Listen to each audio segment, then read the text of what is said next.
Hello বন্ধুরা, কেমন আছো তোমরা সবাই? আশা করি বেশ ভালো আছো। আমি দীপ বিশ্বাস তোমাদের সবাইকে স্বাগত জানাচ্ছি গো জি8-এ।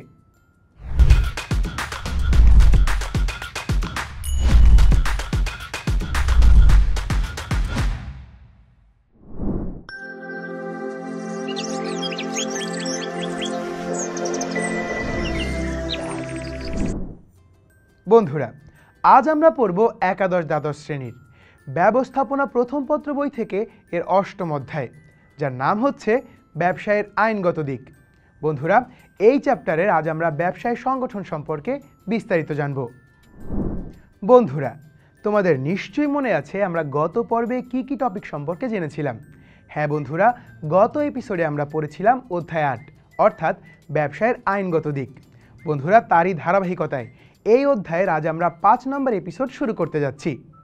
চলো তাহলে দেখে নেই আজ আমরা কি কি বিষয় নিয়ে আলোচনা করব।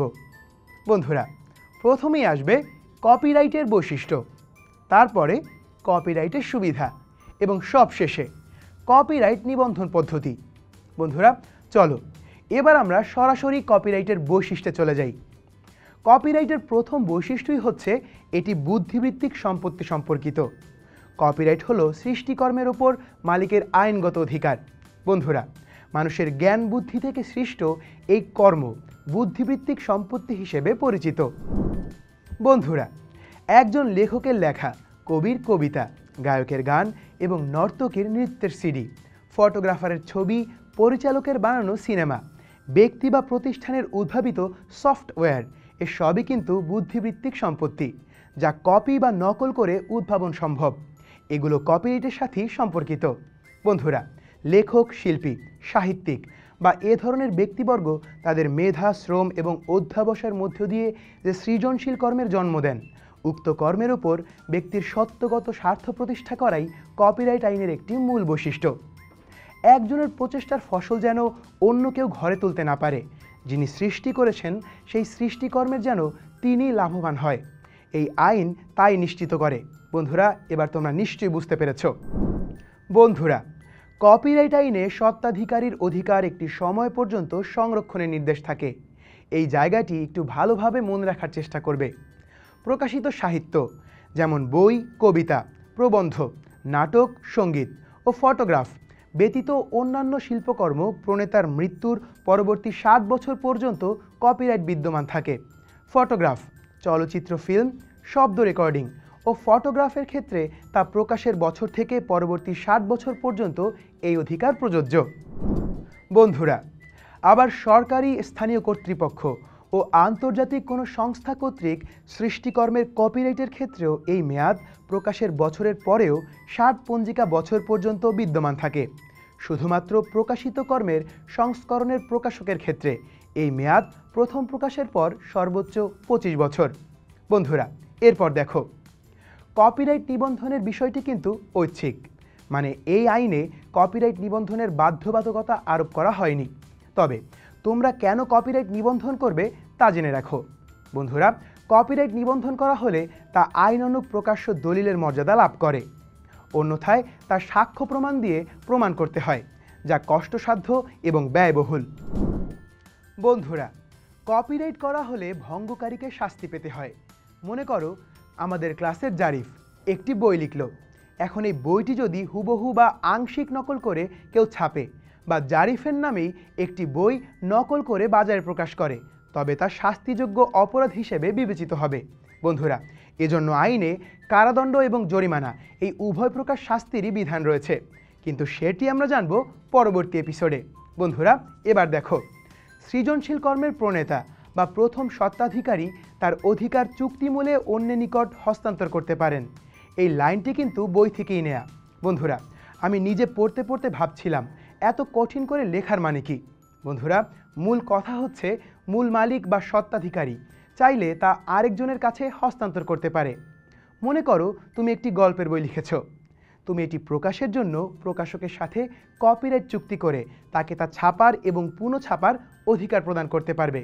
আবার একজন বক্তা তার বক্তৃতার সিডি, একজন গায়ক তার গানের সিডি প্রকাশ, প্রচার এবং বিক্রয়ের অধিকার অন্যকে দিতে পারেন। বন্ধুরা, এরূপ সত্ত্ব নিয়োগেও কিন্তু কপিরাইট আইন অনুযায়ী নিবন্ধন করার অধিকার এবং সেক্ষেত্রে কপিরাইট অধিকার ভোগ করে থাকেন। চলো বন্ধুরা, এবারে দেখি কপিরাইটের সুবিধাগুলো কি কি। কপিরাইটের উল্লেখযোগ্য সুবিধা হচ্ছে লেখক শিল্পী তাদের সৃষ্টিকর্মের জন্য অর্থনৈতিকভাবে লাভবান হন। কপিরাইট আইন লেখক শিল্পীদের স্বার্থ রক্ষা করে এবং দেশের সরকারের এটি একটি গুরুত্বপূর্ণ দায়িত্ব। বন্ধুরা, এছাড়া তাদের সৃষ্টিকর্ম অবৈধভাবে যেন কেউ পরিবর্তন, পুনঃমুদ্রণ বা নিজ নামে ছাপাতে না পারে সে নিশ্চয়তা প্রদান করা হয় এবং আইনের দ্বারা নিশ্চিত করা হয়। তাছাড়াও সমাজের উন্নতি সাধিত হয়। সৃজনশীল কাজের বিকাশে আন্তর্জাতিক কপিরাইট আইন সকল দেশের জন্য সুফল বয়ে এনেছে। বন্ধুরা, কপিরাইটের ফলেই কিন্তু অন্য দেশের সৃষ্টিকর্ম আরেক দেশের নিরাপত্তা পায়। বন্ধুরা, কপিরাইটের সুবিধা তো তোমরা বুঝেই ফেলেছ, কিন্তু গুরুত্বপূর্ণ বিষয় হচ্ছে এই কপিরাইট নিবন্ধন পদ্ধতি। তবে সেটি জানার আগে জেনে নাও কারা কারা কপিরাইটের আবেদন করতে পারবেন। বন্ধুরা, 4 শ্রেণীর ব্যক্তি কপিরাইট রেজিস্ট্রেশনের জন্য আবেদন করতে পারে।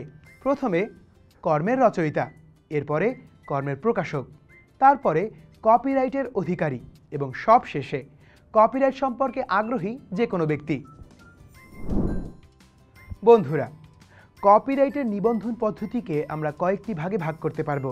প্রথমেই চলো দেখি মূল্যবান বই পুস্তকের জন্য কপিরাইট রেজিস্ট্রেশন করতে চাইলে তোমাদের কি কি ডকুমেন্ট লাগবে।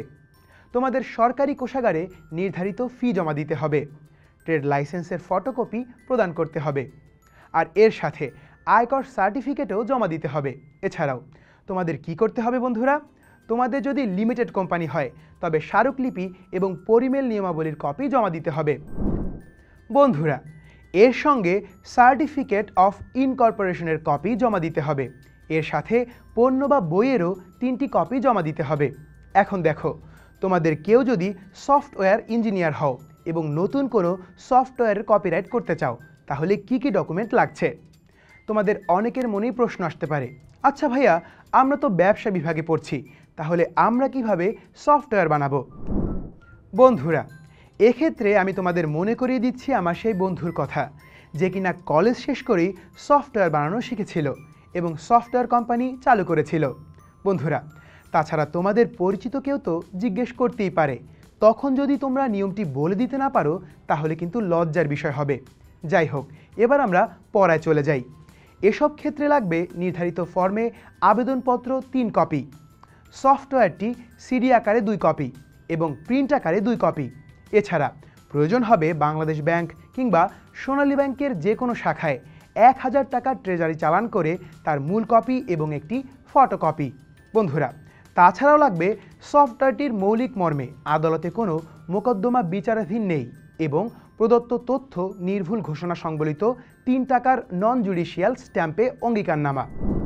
বন্ধুরা, তোমরা যেহেতু বাংলাদেশে কপিরাইট নিবন্ধন করবে তাই বাংলাদেশের নাগরিকত্ব প্রমাণের জন্য আবেদনকারীর জাতীয় পরিচয়পত্র, পাসপোর্ট, সত্যায়িত ফটোকপি, এরই সাথে সাথে পাসপোর্ট সাইজের 2টি সত্যায়িত ছবি প্রয়োজন হবে। বন্ধুরা, প্রতিষ্ঠানের নামে কপিরাইট নিবন্ধনের জন্য ব্যক্তির ক্ষেত্রে প্রযোজ্য সকল কাগজপত্রের সাথে কোম্পানির memorandum, trade licence, TIN certificate এর সত্যায়িত ফটোকপি প্রয়োজন হবে। অন্যদিকে হস্তান্তর সূত্রে মালিক হলে 300 টাকার নন জুডিশিয়াল স্ট্যাম্পে কপিরাইট হস্তান্তর দলিল প্রয়োজন হবে। সবাই নিশ্চয়ই বুঝতে পেরেছ। তো বন্ধুরা, এই ছিল কপিরাইট নিবন্ধনের পদ্ধতি। আজ আমরা নতুন কিছু পড়ব না। পরবর্তী পর্ব দেখার জন্য আমন্ত্রণ জানিয়ে আজ এখানেই শেষ করছি। সে পর্যন্ত ভালো থেকো, সুস্থ থেকো এবং অবশ্যই গো-জি8-এর সঙ্গে থেকো। ধন্যবাদ।